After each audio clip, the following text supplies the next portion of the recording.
মা আসমানের দিকে হাতটা পেতে দিয়ে বলে, আমার জন্য দোয়া করে বলে, আল্লাহ আমার সন্তানের ব্যবসার মধ্যে বরকত দান করে দাও।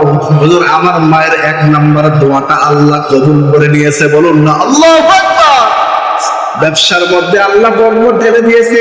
আগে আগে আমার সব বস্তু বিক্রি হইয়া যায়, আমি অনেক সুখ শান্তিতে আছি। দ্বিতীয় নাম্বার দোয়াটা হুজুর এটা শুনতে চাইয়েন না, বলে না না না, এটা না যাবো না পর্যন্ত আমি কিন্তু খানা খাবো না। পয়গম্বর মুসা যখন বলছে এইভাবে বলার পরে কসাই বলে, হুজুর আমার মা দ্বিতীয় দোয়াটা করে, আমার এই সন্তানটার জন্য কোনো কিছু রেখে যাইতে পারলাম না। আমার সন্তানের মৃত্যুর পরে জান্নাতের মধ্যে পয়গম্বর মুসা নবীর সাথে জান্নাতের সাথী বানাইয়া দিও। মুসা আলাইহিস সালাম আল্লাহর দরবারে ফরিয়াদ জানায়, ও মালিক আল্লাহ, ও আমার দোস্ত, আমার বড় জানার ইচ্ছা, আমি জানতে চাই, আমি জানতে চাই জান্নাতে আমার সাথে আমার সাথী কে হবে। এইভাবে পয়গম্বর মুসা আলাইহিস সালাম আল্লাহর কাছে আবেদন জানায়, বন্ধু ও আমার দোস্ত, আমার জানার বড় ইচ্ছা জান্নাতে আমার সাথে সাথী কে হইবে। আল্লাহ রাব্বুল আলামিন বলেন, এই জান্নাতে তোমার সাথে কে হবে এটা জানতে চাও কেন? কেন জানতে চাও? ও বাপজান না, ও যুবক ভাইরা, খুব খেয়াল এই ঘটনা বলার উদ্দেশ্য হলো নিজের জীবনের পরিবর্তন আনার জন্য। আজকে আমরা দোয়া নিতে যাই পীরের দরবারে, দোয়া নিতে যাই খানকায়, কথা বলেন ঠিক কিনা? বড় পীর তো হলো আমার আপন বাবা আর আমার মা, কথা বলেন কে বড় পীর? বড় হুজুর কে? আমার বাবা আমার মা, কথা বলেন ঠিক না বেঠিক?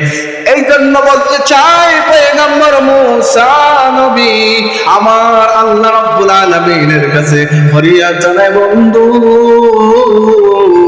আমার বড় জান্নার ইচ্ছা হয়েছে, বলেন না বলেন কে আমার সাথী হবে? আল্লাহ রাব্বুল আলামিন সুন্দর করে জানাইয়া দেয়, ও দোস্ত বন্ধু আমার, জান্নাতের মধ্যে তোমার সাথে সাথী হবে একজন কসাই। পয়গম্বর মুসা নবীর মনটা নরম, মনটা একেবারে খারাপ হয়ে গেল, মাথাটা নিচু হয়ে গেল।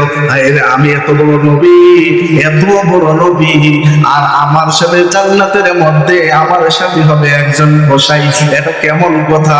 তাই হোক, আল্লাহ রাব্বুল আলামিনের কাছে বলে, কি এমন আমল করে সেই কসাই আমি দেখতে চাই, কোন আমলের বরকতে ওই যে মুসা নবী, আমি মুসার সাথে সাথী হবে একজন কসাই। এইভাবে আল্লাহ রাব্বুল আলামিনের কাছে পয়গম্বর মুসা আলাইহিস সালাম ফরিয়াদ জানায়। আল্লাহ রাব্বুল আলামিন পয়গম্বর মুসা নবীকে বলে, তাহলে ঠিক আছে, যাও না যাও, ওই যে ঠাকুরেন বাজারে যাও। কোথায় যাও? ঠাকুরেন বাজারে যাও। ওই ঠাকুরেন বাজারে গিয়ে দেখবে একজন কসাই সুন্দর করে গোস্ত বিক্রি করে, দেখবা ওই জায়গায় যাও, কি আমল করে সেই জায়গায় গেলে দেখতে পাবা। পয়গম্বর মুসা আলাইহিস সালাম আল্লাহর কথা অনুযায়ী ঠিক ওই জায়গায় আস্তে আস্তে আস্তে আস্তে হাঁটি হাঁটি পা পা কইরা ওই জায়গা পর্যন্ত যায়। সাইডে একটু দাঁড়াইয়া সুন্দর করে দেখি তো কি করে, কি এমন আমল করে। পয়গম্বর মুসা নবী সুন্দর করে দাঁড়াইয়া উপভোগ করতেছি, ওই যে কসাই আস্তে আস্তে সুন্দর করে কয়েক টুকরা ভালো বস্ত্রগুলো কেটে একটা থলের মধ্যে রাখলো। দেখার পরে সমস্ত বস্ত্রগুলো আস্তে আস্তে আস্তে বিক্রি হয়ে গেল। যখন বিক্রি হয়ে গেছে শেষ পর্যায়ে ওই যে মুসা নবী ওই কসাইয়ের কাছে গিয়া বলে, ভাই আমি একজন পথহারা পথিক মুসাফির, আমি কিন্তু আজকে তোমার ঘরের মেহমান হতে চাই। কসাই বলে, এটা তো ভালো কথা, ঘরের মধ্যে মেহমান আসলে তো বরকত হয়, আর আমরা মনে করি ঘরের মধ্যে মেহমান আসলে গজব আসবে। কথা বলে ঠিক না বেঠিক? একটু আমদার করে কয়েকদিন খাইটাই কাম নাই, কাম তো আর পালি না, ঠিক না বেঠিক? মনটা খারাপ হয় না? অথচ আল্লাহ রাসূলের সুন্নাহ মেহমানের মেহমানদারি করা, মেহমান যে ঘরের মধ্যে যায় ওই ঘরের মধ্যে বরকত আল্লাহ ঢেলে দেয়, বলুন না সুবহানাল্লাহ। আল্লাহ রাব্বুল আলামিনের পয়গম্বর মুসা নবী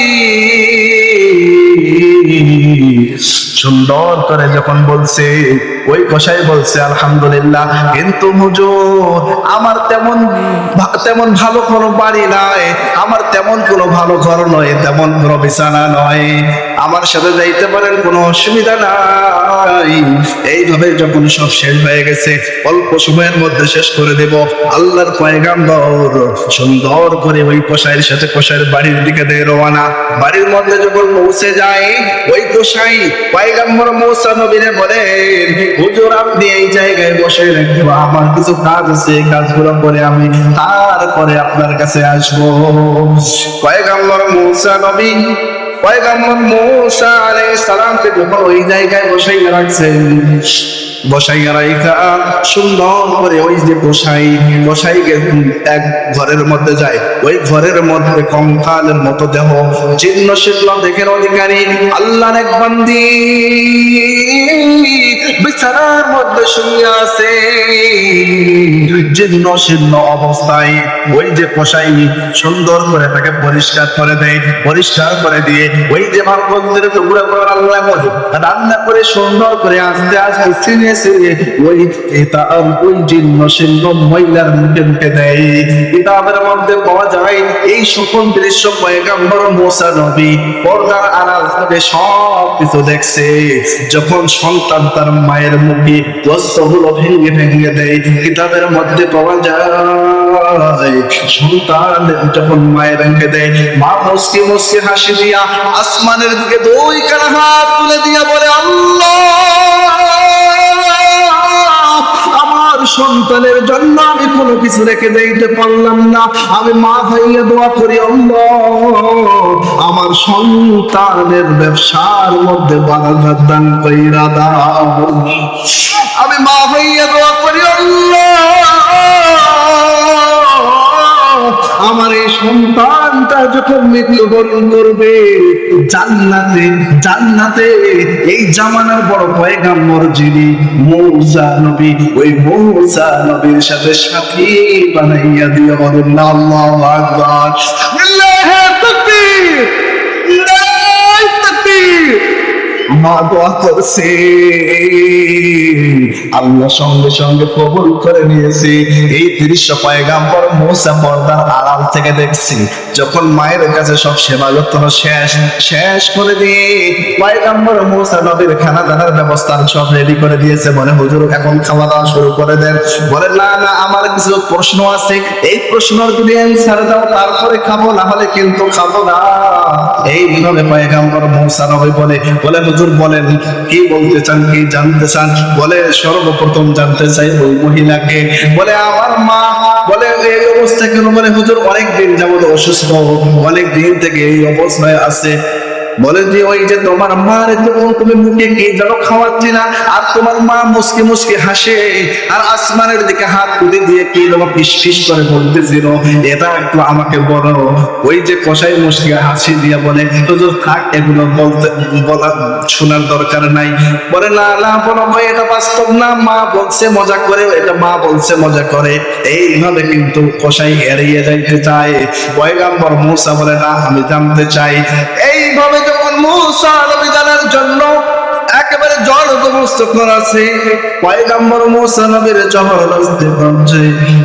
কসাই তখন বলে হুজুর আমার মা আসমানের দিকে হাতটা পেতে দিয়ে বলে আমার জন্য দোয়া করে, বলে আল্লাহ আমার সন্তানের ব্যবসার মধ্যে বরকত দান করে দাও।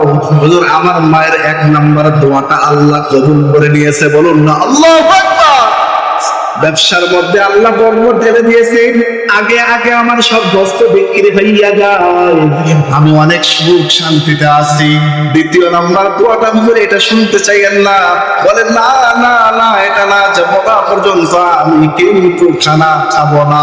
পয়গম্বর মুসা যখন বলছে এভাবে, এইভাবে বলার পরে কসাই বলে হুজুর আমার মা দ্বিতীয় দোয়াটা করে আসমানের দিকে হাতটা উঁচু করে দিয়ে আল্লাহ এটা কবুল করবে না আমি জানি, তারপরও বলতেছি আমার মা দোয়া করে আল্লাহ আমার এই সন্তানটার জন্য কোনো কিছু রেখে যাইতে পারলাম না, আমার সন্তানের মৃত্যুর পরে জান্নাতের মধ্যে পয়গম্বর মুসা নবীর সাথে জান্নাতের সাথী বানাইয়া দিও।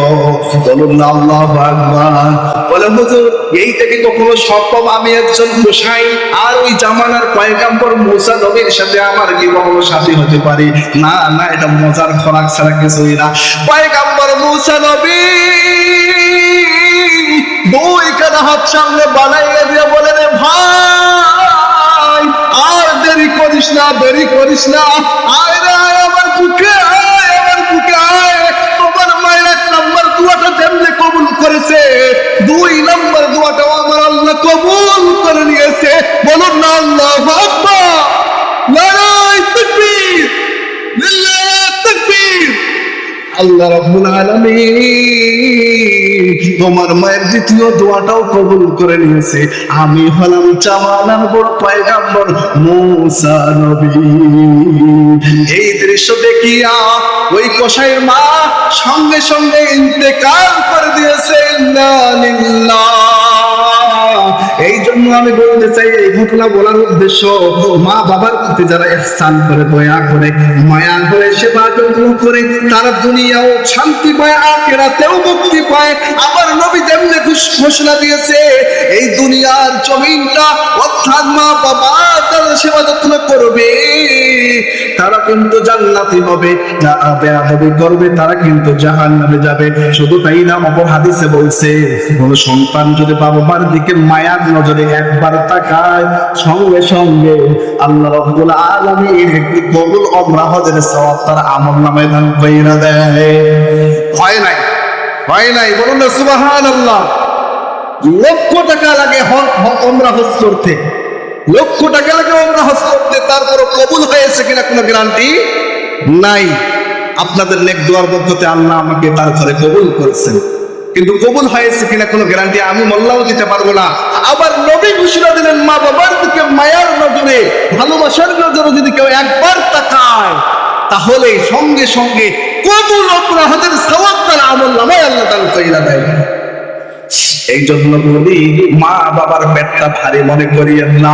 এই জায়গা থেকে শিক্ষা নেন। পর্দার আল্লাহর মা, আমি অনুরোধ জানাই, মা শাশুড়ি গুলিকে শাশুড়ি মনে না কইরা যদি নিজের মায়ের স্থান না দেন, আর মা যারা শাশুড়ি যারা আছে, বৌমা গুলিকে যদি বৌমার নজরে না তাকাইয়া মেয়ের নজরে তাকান, সংসার গুলো কিন্তু জান্নাতের সংসার হিসাবে পরিণত হবে। কথা বলেন ঠিক না বেঠিক?